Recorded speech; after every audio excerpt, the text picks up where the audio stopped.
ருக்கு. யாருன்னு கேக்குறேன்ல. ஐயோ யார் இது? ருக்கு.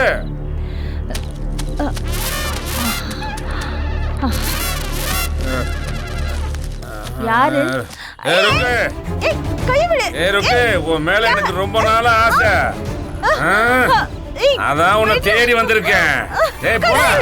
ஏய் ருக்கு, உன்னை இன்னைக்கு அறையாம விட மாட்டேன் இன்னைக்கு. விடலனா குத்திடுவேன்.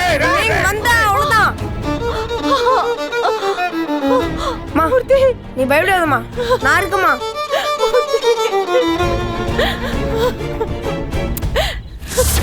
உன் வயித்துல 2 குழந்தை பாப்பா இருக்குன்னு டாக்டர் சொன்னார்ல, அதான் 2 பேருக்குமே ட்ரெஸ் வாங்கிட்டு வந்திருக்கேன்.